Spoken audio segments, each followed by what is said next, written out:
résultats dans la prise en charge de l'asthme. C'est pour ça que GINA, à partir du palier 3, l'association d'un corticoïde inhalé et d'un LABA est nettement justifiée. En fait, l'équation est la suivante, c'est qu'il faut obtenir un contrôle, mais avec un coût acceptable et des effets secondaires les moins possibles. Dans cette équation, tout est lié. Donc, pour obtenir un contrôle, il faut maîtriser la technique d'inhalation, il faut obtenir une bonne observance et il faut désormais associer le patient parce que ses préférences sont importantes pour maîtriser la technique et être observant. Et c'est comme ça qu'on peut améliorer le contrôle de l'asthme. Je vous amène en 2018, avant les nouvelles recommandations GINA. Voici comment traiter l'asthme. Donc il y avait les paliers 5 et dans le step 1, le palier 1, on donnait que des bêta-2-mimétiques courte durée d'action.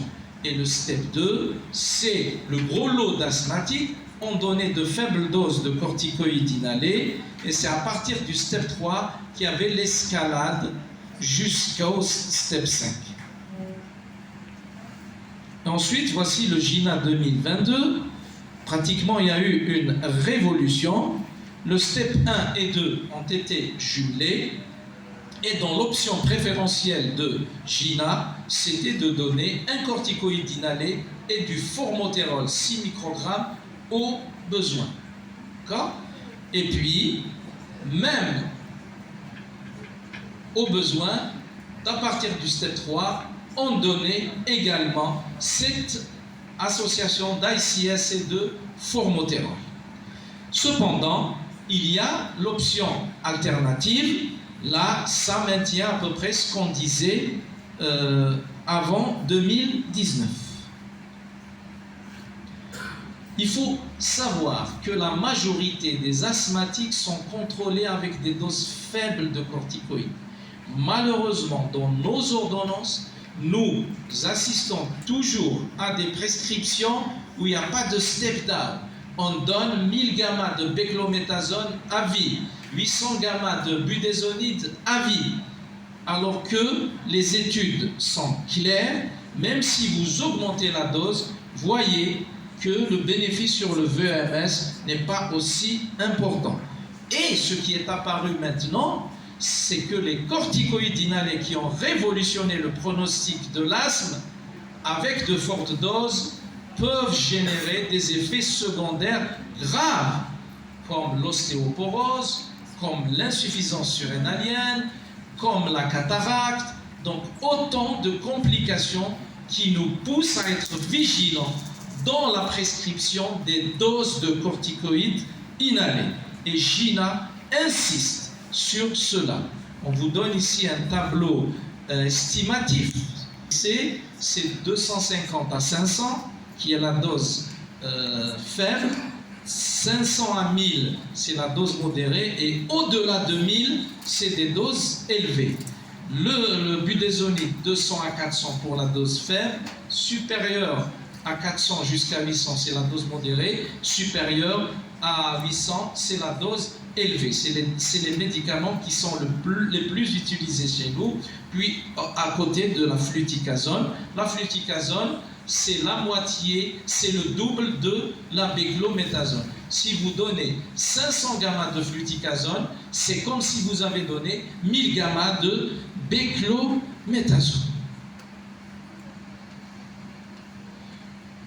L'asthme, vous connaissez, c'est une maladie hétérogène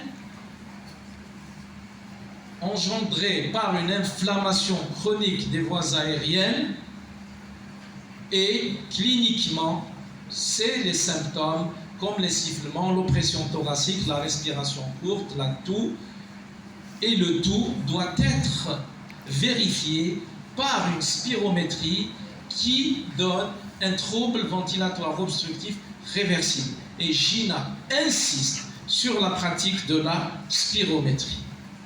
L'asthme, comme la BPCO, est émaillé d'exacerbation, et le professeur Aouichet a bien parlé, et si vous traitez un asthmatique et qui fait des exacerbations, c'est un échec du traitement de fond. La crise, c'est quand elle dure moins de 24 heures.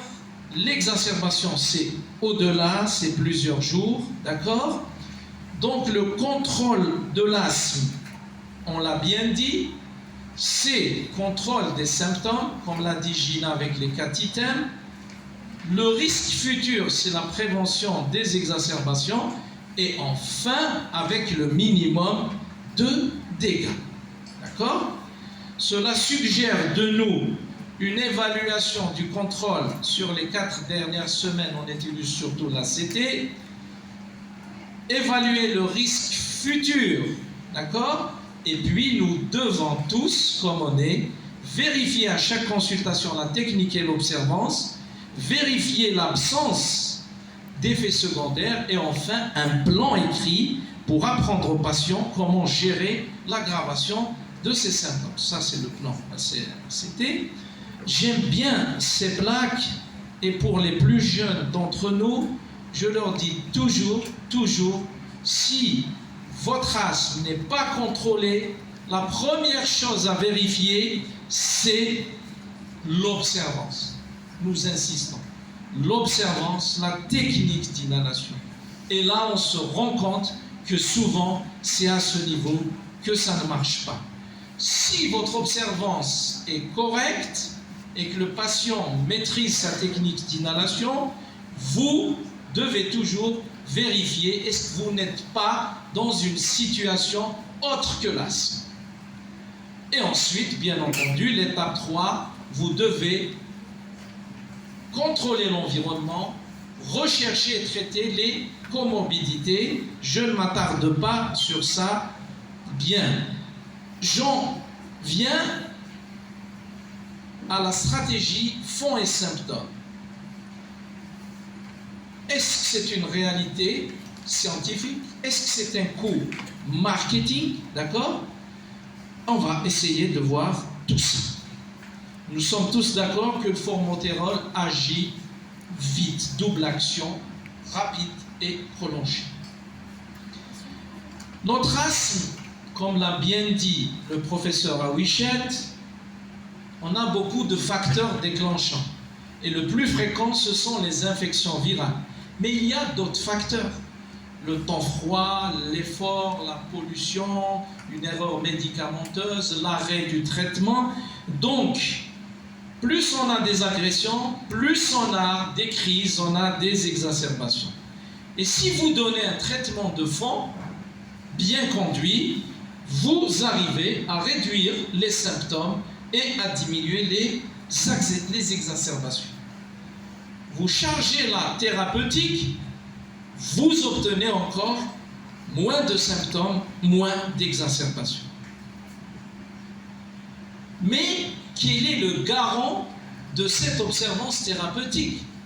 On en parle dans Gina, dans plusieurs sociétés savantes, mais le point noir dans la prise en charge de l'asthme, c'est bel et bien l'observance du traitement. Pour étayer un petit peu mon propos, je parlerai de l'étude SMILE, qui a une étude multicentrique sur environ 4000 patients, et on a 3 bras. Je me permets de parler du Symbicort parce que c'était le médicament utilisé. Si on avait utilisé ICS formoterol, j'aurais pas parlé. Donc, le premier bras, c'est celui où on utilise le Symbicort et la terbutaline au besoin, Symbicort tous les jours. Deuxième bras, c'est celui où on utilise le Symbicort et le formoterol au besoin. Et enfin, le troisième bras, c'est celui où on utilise fond et symptômes. On a étudié le délai d'apparition de la première exacerbation sévère, et là, il n'y a pas photo. On a eu nettement moins d'exacerbations sévères dans le bras Symbicort. Sur les exacerbations sévères, c'est également net. On a eu moins d'exacerbations dans le groupe Symbicort. On avait peur d'utiliser beaucoup de le même dispositif, donc on avait analysé la tolérance et on s'est rendu compte que la tolérance était comparable par rapport aux autres méthodes. L'étude COMPASS, c'est aussi 3 bras, mais là, c'est une étude qui, dans le premier bras, on avait utilisé fluticasone, salmétérol, plus la terbutaline au besoin. Et enfin, dans le deuxième bras, c'est Symbicort, terbutaline au besoin. Et dans le troisième bras, c'était Symbicort.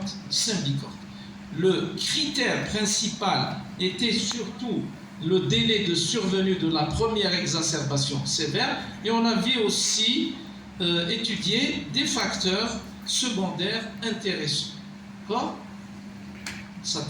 Et là, c'est clair qu'on a réduit de 33% le risque de survenue de la première exacerbation dans le bras Symbicort. C'est bien toléré. Voilà, je pense qu'on a des preuves solides de la réalité clinique et scientifique de la stratégie fonds et symptômes. Mais je ne suis pas venu faire l'apologie de la stratégie fonds et symptômes. Moi, je crois en un asthme multifactoriel avec plusieurs phénotypes. Abondance de biens ne nuit pas. Donc, si on peut apporter des solutions à un groupe de malades, on ne doit pas les priver. Et c'est pour ça qu'on a insisté sur le phénotype, sur les préférences du patient, parce que vous ne pouvez pas donner une stratégie sans avoir éduqué auparavant votre patient. Et c'est comme ça qu'il y a eu un abus dans l'utilisation du Symbicort fonds et symptômes, et on a eu des complications, tachycardie, d'accord? Donc il faut savoir bien indiquer une thérapeutique donnée. On ne peut pas parler de fonds et symptômes sans parler des études Sigma. On peut leur trouver des choses, d'accord? Mais là, on verra surtout. Donc, Sigma 1, c'est 3 bras. Terbutaline au besoin.